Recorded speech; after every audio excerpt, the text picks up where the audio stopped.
Ada opsi yang lain. Ya mau nggak mau saya ingin melanjutkan untuk kuliah dan kebetulan orang tua adalah seorang guru, jadinya menginspirasi saya coba ke Undiksa.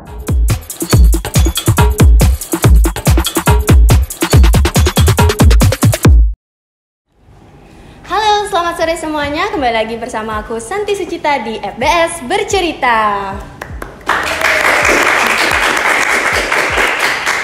Agak pending sedikit ya tepuk tangannya, tapi tidak apa-apa. Nah, pada sore hari ini atau kesempatan kali ini kita kedatangan tamu yang sangat spesial. Tapi sebelumnya saya kangen banget nih menyapa sahabat yang ada di rumah, karena kayaknya sekarang ini saya baru pertama kali ya setelah beberapa kali digantikan oleh rekan saya. Nah, kali ini saya sudah kedatangan tamu yang spesial di sebelah saya. Selamat sore Bapak. Selamat sore. Iya, terima kasih ya Bapak sudah menyempatkan hadir di tengah-tengah kami, di tengah-tengah kesibukan ya. Tadi mengikuti akreditasi ya? Iya, mengikuti akreditasi, kebetulan diundang sebagai alumni. Oh, alumni. Ya. Benar sekali, Bapak Bapak Dwike ya, mohon maaf. Ya. Bapak Dwike merupakan salah satu alumni Pendidikan Seni Rupa ya di Universitas Pendidikan Ganesha, yaitu angkatan tahun 2003. Wah, saya baru lahir ya. Tamatnya 2007. Oh begitu. Ya. Nggih, saya 2003 itu baru lahir, 2007 sekitar baru 4 tahun, Bapak. Oh iya. Ternyata saya cukup tua juga. Itu berasa muda ketika ada di sini. Iya, benar sekali, karena ada di tengah-tengah mahasiswa lagi ya seperti semangat muda, Pak. Iya, benar sekali. Nah, sebelumnya saya izin untuk membacakan CV dari Bapak ya. Iya, silakan. Baik. Terima kasih. Lahir di Badung pada 13 Oktober 1984 dengan nama lengkap Inyoman Dwike Adi Ana SPD MPD yang merupakan alumni Prodi Seni Rupa Universitas Pendidikan Ganesha pada tahun 2007. Kemudian melanjutkan pendidikannya dengan jurusan Administrasi Pendidikan dan mendapatkan gelar S2 di Universitas Pendidikan Ganesha serta menempuh program keahlian ganda perhotelan yang diadakan oleh Kemdikbud dengan jenjang pendidikan program Kemdikbud setara D1 pada tahun 2017. Nah, selain itu Bapak juga memiliki banyak sekali prestasi ya. Tapi pada kesempatan kali ini izinkan saya untuk membacakan beberapa saja prestasi dari Bapak, dan prestasinya sangat luar biasa. Terima kasih. Saya sangat-sangat tertarik ya dengan prestasi-prestasi Bapak. Yang pertama yaitu juara 1 menggambar karikatur tingkat Provinsi Bali pada tahun 2014 yang diadakan oleh Disdikpora Provinsi Bali. Kemudian yang kedua, kontributor media pembelajaran Android menggambar kartun pada tahun 2018 oleh M Edukasi, Pustekom, dan Kemdikbud. Kemudian yang ketiga, kontributor media pembelajaran Android menggambar ornamen Bali pada tahun 2020 yang diadakan oleh M Edukasi, Pusdatin, Kemdikbudristek, Kemdikbudristek. Ya. Saya agak belibet sedikit ya.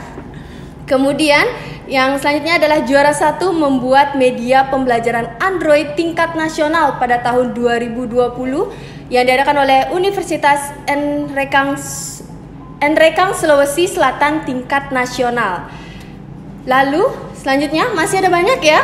Juara 1 Best Practice tingkat Provinsi Bali pada tahun 2021 yang diadakan oleh IGI Provinsi Bali. Lalu Anugerah Guru Inspiratif tingkat nasional kategori SMK tahun 2021 yang diadakan oleh Kemendikbudristek RI. Dan kemudian juara 1 Guru Inspiratif kategori SMK tingkat Provinsi Bali pada tahun 2024 yang diadakan oleh PGRI Provinsi Bali. Dan yang terakhir yaitu juara 1 Guru Kreatif ASER tingkat nasional tahun 2024 yang diadakan oleh ASER Indonesia. Wah, sangat banyak sekali ya prestasi dari Bapak Dwike ya. Jadi sebenarnya kita tidak salah undang ya untuk datang di podcast kita pada kali ini. Nah, selain prestasi-prestasi itu, seperti yang saya baca di CV, Bapak juga memiliki banyak sekali ya karya-karya ilmiah yang sudah termuat di beberapa jurnal. Nah, seperti itu. Nah, maksud kami mengundang Bapak hari ini itu adalah untuk sedikit bertanya-tanya Bapak, menanyakan beberapa hal yang di sini sudah di-list oleh panitia ya. Jadi izin saya bacakan satu persatu pertanyaan ini dan nanti Bapak akan menjawab pertanyaan-pertanyaan ini. Boleh saya mulai Bapak ya? Iya, silakan Santi. Ya. Sudah siap? Pertanyaan pertama. Kita kayak quiz jadinya ya. Iya. Iya, iya. Nah, untuk Bapak sendiri apa sih alasan Bapak dulu memilih prodi seni rupa dan memilih prodi seni rupa di Universitas Pendidikan Ganesha, Bapak? Oke, baik. Terima kasih Santi. Ya, pertama-tama sebelum saya jawab, terima kasih atas undangannya. Dan saya sangat merasa terhormat sekali ya sebagai alumni kemudian diundang di podcast ini. Ya, boleh dikatakan menginspirasi, boleh dikatakan seperti itu, dan mudah-mudahan cerita saya ini nanti mampu menginspirasi kepada adik-adik semua atau mungkin anak-anak SMA yang mau tamat, biar mereka memiliki istilahnya pengetahuan bagaimana di mana saya harus melanjutkan dan lain sebagainya. Mudah-mudahan ini menginspirasi. Oke, itu yang pertama. Kemudian saya langsung saja ke yang kedua terkait dengan prestasi lagi Santi. Ya, ini saya konfirmasi ya. Tentunya di luar sana banyak orang hebat tentunya ya Santi ya. Oke ya, kebetulan saya mendapat prestasi itu saya jawab oke ya, karena kebetulan saya mengikuti lomba itu saja. Kalau orang-orang lain mengikuti lomba mungkin nama saya tidak ada di sana. Nah itu dulu yang terkait dengan prestasi. Kemudian, nah kalau pertanyaan kenapa saya memilih jurusan seni rupa di Undiksa ini? Ya saya memiliki cerita panjang terkait kenapa harus memilih ini. Awalnya saya alumni dari SMK Negeri 2 Sukawati. Ya, ketika itu saya karena konsep SMK itu biasanya siswa itu sudah memiliki skill dan dia bekerja. Iya, benar. Di tahun 2002, Santi saya itu sudah bekerja Santi. Wow. Ya, udah bekerja kelas 3 SMK, saya sudah bekerja mengukir patung di Tegal Tamu. Ya, karena kebetulan income dari mengukir patung itu lumayan, boleh dikatakan seperti itu. Jadi orang tua menyarankan karena kita fungsinya belajar itu mendapatkan pekerjaan. Iya benar. Ya, jadi karena sudah mendapatkan pekerjaan yang layak ketika itu dan lumayan gajinya ketika itu matung di Tegal Tamu, jadi saya tidak memutuskan untuk melanjutkan lagi. Namun ternyata nasib berkata beda Santi. Di 2002 itu terjadi bom Bali. Bom Bali 1 dan bom Bali 2. Nah, itu membuat ketika itu pariwisata di Bali ya tidak terlalu baik. Kemudian pasar terkait patung itu juga sangat sepi, sampai di Arshop itu tidak ada tempat untuk menyediakan patung. Berarti ya, menurun penjualannya. Ya betul, menurun karena kasus itu. Akhirnya saya kena PHK ketika itu. Oh, langsung di PHK? Iya, PHK. Nah di rumah bingung harus ngapain dan lain sebagainya. Ada dua pilihan. Pilihan pertama itu adalah mencari pekerjaan baru. Pilihan kedua menikah. Wah, pilihan keduanya sangat gini ya. Pilihan keduanya paling berat. Iya, paling berat. Pacar nggak punya. Nah, itu masalahnya. Jadi nggak bisa menikah. Jadi salah satunya ada opsi yang lain. Ya, mau nggak mau saya ingin melanjutkan untuk kuliah. Dan kebetulan orang tua adalah seorang guru. Jadinya menginspirasi saya coba ke Undiksa. Kemudian saya bilang, pokoknya saya mau jadi guru, asalkan jadi guru seni. Nah, tanya-tanya kepada tetangga dan lain sebagainya, ternyata waktu itu namanya IKIP namanya dulu. Ya, IKIP namanya. Waktu itu namanya IKIP, dan setelah tanya-tanya dengan tetangga adalah jurusan seni rupa. Nah, ketika itu langsung datang ke IKIP, kemudian mendaftar di sini dan langsung hari diterima. Nah, itu dasar saya memilih jurusan seni rupa ini karena memang pingin kalau jadi guru harus guru seni. Nah, karena pertama passion saya itu memang di seni. Yang kedua ternyata apel itu tidak jatuhnya tidak jauh dari pohon gitu ya. Ternyata orang tua adalah seorang guru ya, naluri seorang guru itu ya ada dalam diri saya. Senang bertemu dengan siswa dan lain sebagainya. Karena saya sempat melihat orang tua itu mengajar kok kayaknya seru gitu ya dan lain sebagainya. Makanya melanjutkan di kampus yang memang keguruan. Gitu ya. Oh, berarti orang tua Bapak itu memang guru seni rupa atau bagaimana? Agak beda sedikit Santi ya. Kebetulan beda. Orang tua itu kalau secara keilmuan mungkin agak jauh ya.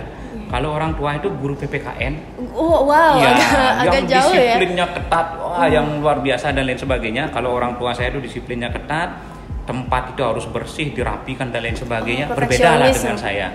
Saya anak seni rupa yang kita bisa tahu sendiri ya, ketika sudah berkarya amburadul dan lain sebagainya, bahkan mandi pun lupa. Wah. Nah itu ya. Tapi kita bukan sengaja untuk tidak mandi, tidak. Karena Bapak juga kegiatan. Banyak kegiatan karena saking senangnya mungkin di seni dan lain sebagainya. Ya itu yang membuat banyak anggapan orang bahwa anak seni rupa itu jarang mandi gitu. Bukan sengaja mereka berpenampilan seperti itu, tapi karena sudah menikmati berkarya jadi lupa gitu. Ya seperti itu dah. Apalagi sekarang ini banyak-banyak yang anak-anak seni rupa itu identik dengan gaya-gaya skena, Pak. Ya, itu dah. Jadi pendapat kita itu tentang anak seni rupa semakin kayak ini beneran mandi nggak ya? Ya. Tapi setelah mendengar penjelasan Bapak jadi kayak masuk akal ternyata, karena saya lihat juga anak-anak seni rupa itu sangat sibuk setiap hari ya. Karena saya sempat dengar-dengar sampai ada yang menginap di kampus karena membuat tugas. Iya, betul. Benar sekali ya. Ya. Nah, kampus itu kita anggap seperti rumah kedua lah. Iya. Atau mungkin kebalikan, rumah pertama ya kos itu rumah kedua gitu. Ya, memang itu konsep. Tapi jarang dulu ke kos Bapak. Ya, kita lebih banyak di kampus gitu. Karena kebetulan pokoknya suasana kampus tuh menyenangkan, pokoknya kita sulit untuk menjelaskan, pokoknya senang datang ke sini. Bertemu dengan teman dan lain sebagainya, berkarya bersama di sini dan lain sebagainya. Makanya menjalankan hobi seperti itu. Ya, betul. Makanya kenaan di sini luar biasa sekali. Ya. Terus bisakah Bapak menceritakan bagaimana suasana dan budaya akademik di Pendidikan Seni Rupa Universitas Pendidikan Ganesha pada saat tahun tersebut, Bapak? Ya, wah ini memang pas sekali seperti nostalgia nih jadinya. Kalau diksi saya itu sering menggunakan nostalgia gitu. Ya, karena ini kenangan yang cukup gila pada waktu zaman itu. Kok bisa gila ya, Bapak? Iya. Dulu saya terbuka saja. Dulu kampus kita itu tidak seperti ini nanti. Ya, mungkin Santi melihat perbedaan kampus dulu dengan sekarang itu agak beda. Dulu kita mengenal kampus seni rupa disebut dengan kampus kandang ayam gitu. Kok seperti itu? Bukan berarti ya orang yang di sana tuh ayam-ayam semua, tidak gitu ya. Karena itu istilah kami gitu, istilah kami. Bukan berarti kami mengkritik mengkritik kampus waktu itu tidak. Tapi kok kami ketika dibilang kampus kandang ayam tuh kami bangga gitu. Itu unik-uniknya anak seni rupa. Ketika dibully seperti itu kami merasa bangga jadinya. Bahkan ketika itu waktu ulang tahun Senat kita sempat menciptakan lagu waktu itu. Judul lagunya itu kan ada lagu seperti ini. Lebih baik di sini rumah kita. Oh iya, pernah saya dengar. Ya, gitu ya. Oh, itu di tahun-tahun itu. Ya, kita menciptakan lagu lebih baik kuliah di sini, kandang ayam kita di sini. Ya, gitu ya. Tapi itu sekali lagi banyak yang mengatakan bahwa itu bentuk kritikan, tidak sebenarnya. Itu sebenarnya bentuk kebanggaan kami karena kampus waktu itu ya bentuknya seperti itu, kami mengalir begitu saja berkarya karena kami berkarya kan ngukir, patung. Bisa dibayangkan kalau kita matung, ngukir ada AC seperti ini, debu kan muter-muter dan sebagainya. Benar. Gitu ya, karena suasana seperti itu larut kita dalam suasana seperti itu, jadi lebih bebas. Oke. Nah, di bahasa Indonesia mereka juga mengeluarkan tari kreasi cantik-cantik mereka. Kita berpikir di seni rupa, loh, kita cowok-cowok semua, tapi kita menginginkan juga membuat sebuah penampilan yang bagus. Nah, saya muncul ide, ayo kita tari kreasi, semua protes, loh, kita cowok-cowok tari kreasi seperti apa? Oke, maunya kita melaksanakan ngadain parodi. Khawatir nggak lucu nanti, nggak ada yang ketawa. Iya. Itu ya, biasanya rata-rata mereka tertawa hanya melihat kejelekan kita di sana.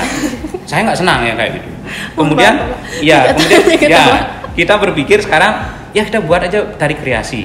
Kita lihat di mahasiswa bahasa Inggris itu dia kan tari kreasi. Ya, sambil kita tebar-tebar pesona lah di sana, tapi nggak berhasil. Gitu ya. Ya, kemudian kita tebar pesona di bahasa Indonesia, berhasil lah. Oh, berhasil satu ya. Oke, nah di sana kita melihat dia tari kreasi, kemudian kita berusaha menciptakan juga, yuk kita tari kreasi juga. Nah, lahirlah di sana kalau di bahasa Inggris dia sexy dancer. Sexy dancer. Iya, kalau kita di seni rupa crazy dancer. Iya, kita ketika itu seni rupa itu ada tari kreasinya cowok-cowok semua. Ya, kemudian di kos saya itu kan kebetulan saya kos dengan anak SMA. Dia melihat kita itu goyang-goyang dan lain sebagainya, entah apa yang ada di pikiran mereka dan lain sebagainya, mereka tertarik nonton. Kemudian dia bilang, nah kalau ini digunakan rok SMA bagus deh. Nah gitu. Akhirnya kita dapat sumbangan dari beberapa anak-anak SMA itu kita pakai rok SMA. Berarti cowok-cowoknya pakai rok. Iya, rok. Kalau untuk mahasiswa perempuan itu waktu itu ada atau masih sedikit? Tidak ada, cowok-cowok semua. Cowok-cowok ya. Perempuan ketika itu masih tergolong manusia langka. Manusia langka di jurusan sendiri. Kalau untuk salam gamasera itu saya penasaran, itu sebenarnya asalnya dari mana, Bapak? Dari angkatan Bapak itu sudah ada salam gamasera. Nah, oke, ini menarik ya. Ketika saya datang ke kampus bawah, ketemu siapa dibilang seni rupa, langsung salam sama gamasera gitu ya, dan lain sebagainya. Nah, kebetulan saya di angkatan kesekian itu mungkin leluhur kami yang sudah buat itu. Oh, berarti sudah ada dari dulu. Sudah ada dari dulu gitu Tuh, siapa sih lupa di sini ya? Dari leluhur kami itu. Ya. Warisan loh. Ya, warisan entah apa maksudnya dan lain sebagainya, kami secara turun temurun melakukan itu gitu ya. Oh, kalau untuk DKV dulu berarti belum ada, Pak? Belum di DKV angkatan belum apa? ada. Itu DKV itu dia bagian dari mata kuliah dia dulu. Oh, dulu Seni rupa mendapatkan ada mata kuliah DKV. Sekarang dibuka baru khusus untuk DKV-nya gitu. Oh, oke. Wah, sangat menarik sekali ya. Ya.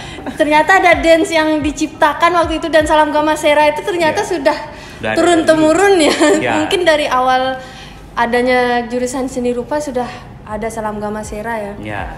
Sangat Mungkin menarik. dapat wahyu mereka mungkin kita kurang tahu ya. Yang mendengarkan wahyu Salam Gama Sera, Salam Gama Sera langsung ya. Karena itu paling menarik sebenarnya. Karena di setiap event, kegiatan-kegiatan apapun di FBS, kalau sudah anak-anak dari seni rupa dan DKV itu pasti menampilkan itu, Bapak. Itu makanya sangat menarik dan itu menjadi pusat perhatian. Ya, benar anak DKV? Benar. Pernah memimpin senam gini Gama Sera? Belum ya? Nanti setelah ini ya, Salam Gama Sera ya. Langsung tutorial. Langsung ya. Oke. Baik, untuk selanjutnya tadi kan sudah tuh terkait dengan pengalaman paling berkesan. Nah, ada nggak sih Pak pengalaman lain yang tak kalah berkesan gitu di selama menjalani pendidikan di FBS? Kalau yang berkesan sebenarnya banyak, tapi ada yang harus tidak saya ungkapkan. Banyak sekali yang berkesan itu. Banyak sekali. Oke ya, cerita sedih ada, cerita senang ada, dan lain sebagainya. Cerita yang membanggakan juga ada. Pokoknya kalau kayak permen itu nano-nano sudah itu ya, berbagai macam rasa sudah kita sempat alami di sini gitu ya.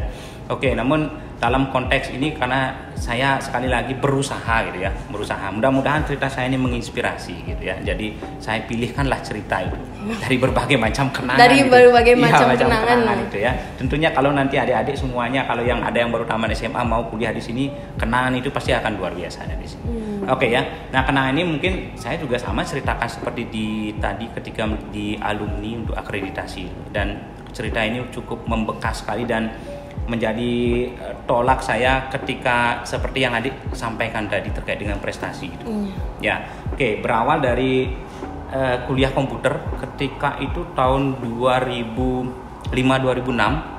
Komputer waktu itu masih jarang. Adik kelas berapa ketika 2005-2006? Umur berapa ya saya? Udah otonan nggak saya waktu itu? Udah baru 2 tahun kira-kira. Saya sering cerita ini ke siswa. Kadang-kadang siswa merasa nggak percaya. Karena zaman itu teknologi kan masih sangat jadul-jadul sekali. HP saja masih HP tulalit itu dan lain sebagainya. Kemudian internet juga masih sangat jarang. Ya, internet itu menjadi suatu yang fasilitasnya sangat mewah sekali. Komputer juga sama, menjadi barang yang sangat mewah sekali. Bahkan kan mendengarkan saja komputer udah kayak serem banget gitu ya. Ini barang apa gitu, bisa dimakan apa enggak gitu ya, saking anehnya. Nah, singkat kata, kita kuliah komputer. Ketika itu beberapa mahasiswa angkatan saya sudah ada yang punya komputer. Pribadi. Ya. Wah, itu old money ya kayaknya ya, mahasiswa spesial sekali lah mereka ketika itu. Ya, itu ya. Kemudian saya belum punya komputer. Nah, sekarang ada mata kuliah dasar-dasar komputer. Waktu itu saya jadi korti. Gitu. Korban timpal. Iya, oke ya. Ya, oke, begitulah, saya tidak akan perpanjang. Oke ya. Nanti biar tidak trauma yang jadi korti gitu ya. Padahal realitanya memang seperti itu. Iya, benar. Ya. Saya sudah pernah jadi korti. Oh iya, sudah merasakan ya. Oke. Nah, saya jadi ketika itu padahal soalnya sangat gampang sekali. Ketika itu saya diajar oleh Pak Jajang namanya, beliau. Di komputer itu ada ditugaskan membuat di Word, Word kan ada Word itu layout itu dibuat portrait dan landscape. Saya nggak ketemu untuk landscape itu, padahal kan mudah sekali itu. Landscape saya nggak ketemu. Teman sudah ngetik, udah selesai membuat CV mereka, saya bikin landscape aja nggak ketemu. Terus teman sudah selesai ngumpul semuanya. Karena ini ketika itu suasana ujian akhir tuh agak menegangkan ya. Menegangkan dan ya pokoknya gimana gitu ya. Tidak bisa nanya kemana-mana. Tidak bisa gitu ya. HP tulalit ketika HP itu nggak bisa dan sebagainya, kerjasama nggak bisa dan sebagainya. Akhirnya teman sudah selesai, sudah keluar ini. Teman semua sudah keluar, saya masih di sana sendiri. Kemudian ya kalau gini saya tinggal dulu ya gitu, Pak Jajang. Nanti silahkan selesaikan. Pokoknya kamu tugasnya nyari landscape aja satu. Ini temannya udah selesai ngetik semua. Bapak tugaskan nyari landscape aja. bingung karena pikiran di seni rupa itu ada yang disebut dengan landscape. Landscape itu adalah menggambar taman-taman itu. Oh, beda ya. Beda gitu. Pikiran kita landscape itu menggambar taman itu. Bingung jadinya gitu. Oh, iya. Mau disuruh menggambar taman di Word ini, bingung jadinya. Karena landscape kita menggambar taman. Beda ya, beda persepsi gitu ya. Akhirnya bingung, ini nyari apa dan lain sebagainya. Akhirnya sudah ada 2 jam, saya nggak ketemu juga. Bagaimana, kamu sudah nyerah? Belum Pak. Gitu. Oh, lagi setengah jam ya? Ya. Teman-teman semua keluar ketika itu. Ya biasalah kalau anak seni rupa selesai ujian, nongkrong, ada anak bahasa Inggris nongkrongnya di sana. Ya, mereka mencari inspirasi dan lain sebagainya. Apalah itu namanya. Oke ya, kemudian saya di ruangan itu setengah jam nggak ketemu juga. Sudah keluar keringat dingin Bapak? Udah. Pusing banget. Kemudian diginikan sama dosennya, ditepuk gini saya. Ya, saya sangat apresiasi dengan dosennya. Kemudian di punggung diginikan, ya nggak apa-apa, nyerah aja. Ya pokoknya Bapak luluskan, nggak apa-apa, nggak usah dari cari landscape-nya itu. Oh nggak Pak, saya mau berusaha. Udah habis waktunya. Gitu. Ya Pak, saya pokoknya mau berusaha untuk mencari. Saya tidak mau diluluskan dengan istilahnya dikasihani gitu. Dikasihani gitu. Nggak mau lah, idealis ceritanya ketika itu. Akhirnya tetap saya terus klik yang mana, pokoknya ya megang mouse saja masih bingung kita waktu itu. Ya, oke ya. Untungnya saya tidak se-ekstrim orang-orang yang lain tuh megang mouse-nya tuh di layarnya diginikan. Belum lah sampai seperti itu. Belum seperti itu ya. Ketololan saya ketika itu.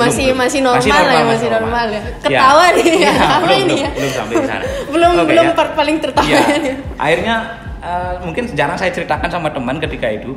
Kami berdua di ruangan. Akhirnya air mata berkaca-kaca. Saya nggak mau, pokoknya dikasihani, saya nggak mau gitu. Akhirnya ya sudahlah Bapak luluskan lah kamu, nggak apa-apa gitu, nggak usah lah belajar lagi. Nggak Pak, saya nggak mau, saya cari landscape-nya. Akhirnya dilihatlah saya menangis sama dosen, nggak apa-apa, ini proses belajar, nggak apa-apa. Jujur saya bilang Pak, saya nggak punya komputer, saya nggak pernah latihan dan lain sebagainya. Ya nggak apa-apa, kamu pokoknya yang jelas belajar saja. Sekarang Bapak berikan tugas, Bapak minta tolong karena kamu sebagai kordi dan terakhir, tolong dimatikan semua komputernya. Ya Pak, saya siap. Ya keluarlah Pak Jajang. Ya saya matikan komputernya, karena komputer banyak, saya cabut langsung cuknya. Wow. Ya mati semua. Itu ya. Berarti tidak satu-satu bayangan saya satu-satu apa? Iya. Setelah saya tahu ilmu komputer, ternyata apa yang saya lakukan itu salah. Iya. Ternyata mematikan komputer kan ada prosesnya. Iya, benar, karena saya tidak tahu. Dan ketika itu kemungkinan membengkaknya anggaran untuk memperbaiki komputer itu jangan-jangan karena saya. Curiga ya. Iya. Ya saya pun curiga sekarang. Iya. Dan itu sebagai tolak sebenarnya. Saya mencapai juara yang seperti Santi sampaikan tadi. Kemudian di tahun 2000 ini agak menarik, kita waktu itu ada beasiswa skripsinya, entah beasiswa apa namanya saya nggak tahu. Yang jelas saya terima uang ketika itu, saya senang, saya nggak bertanya banyak. Ketika itu ada beasiswa terkait dengan skripsi yang dianggap bagus, itu mendapatkan beasiswa sebanyak 5 juta ketika itu. Wow, saya sangat tertarik ya. Ya, itu ya. 5 juta di tahun 2007 itu sangat banyak. Sangat banyak. Benar. Sekarang pun masih banyak kayaknya. Iya, masih gitu banyak. Ya. Oke, 5 juta. Nah, kebetulan skripsi saya terpilih, saya mendapatkan uang 5 juta. Nah, uang 5 juta itulah saya belikan komputer. Ya, saya belikan komputer, kebetulan saya dapat pekerjaan di Kude, di JB School namanya. Nah, di sana karena sudah punya komputer sendiri, saya belajar komputer sendiri. Dan senanglah dengan komputer. Ketemu landscape apa? Ketemu landscape. Wah, ini pas nih pertanyaannya. Oke. Kemudian, nah di tahun 2018 karena saya senang dengan komputer, iseng saya mengikuti lomba, yaitu membuat aplikasi Android. Saya awalnya apa itu Android dan lain sebagainya nggak tahu. Kemudian iseng nonton di YouTube, kemudian beli beberapa buku, saya belajar di sana karena ketika itu membuat aplikasi Android itu sangat ribet. Beda dengan sekarang sudah ada aplikasi yang baru. Ya aplikasi sekarang itu kan codingnya berupa blok-blok kayak gitu, gampang. Kalau zaman itu saya masih menggunakan Adobe Flash yang masih menggunakan codingnya itu harus diketik bahasa apalah itu namanya. Saya nggak paham lah istilahnya, yang jelas itu diketik ada koma, kurung awal, XY dan lain sebagainya. Saya nggak paham, yang jelas saya belajar itu di komputer. Saya selesaikan itu satu aplikasi ketika itu 6 bulan. 6 bulan? Ya, karena saya belajar dari YouTube, error, buka lagi, terus seperti belajar dari buku dan lain sebagainya. Tahun 2017 saya buat, tahun 2018 itu selesai dan ada lomba aplikasi Android. Iseng saya daftar di sana. Nah, terpilihlah saya presentasi di Jakarta 5 besar. Saya tidak berekspektasi akan dapat juara, tidak. Karena basic saya non komputer. Apalagi proses mematikan komputer yang sudah seperti yang sudah itu mencabut satu itu. Nah, akhirnya ketika diumumkan juaranya, ya mungkin jurinya kasihan sama saya, entah apalah itu, akhirnya saya dapat juara 1 tingkat nasional ketika itu di tahun 2018. Gitu. Ya, ketika saya mendapat hadiah itu dan dipanggil ke depan gitu ya, kemudian ada menteri menyerahkan ketika itu, wah saya terbayang dengan waktu saya kuliah dulu. Saya mencari landscape terus saya menangis untuk mendapatkan itu dan lain sebagainya, dan merasa tidak percaya. Akhirnya saya mendapat juara 1 di bidang komputer gitu. Sampai sekarang pun saya masih ingat kisah itu. Kisah tersebut ya. Benar menginspiratif karena pengalaman Bapak sebenarnya itu termasuk pengalaman buruk ya Bapak ya. Karena sudah sampai keringat dingin di mana ini landscape-nya, tapi ternyata menjadi salah satu pemacu untuk mendapatkan prestasi ya.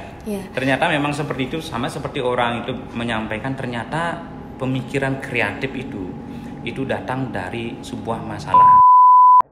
Kemudian mencari solusinya. Astung kare, saya masih dilindungi dari mencari cara yang kedua. Gitu ya. Coba saya mencari cara yang pertama, tidak hanya cuknya saya cabut, mungkin saya bakar komputer.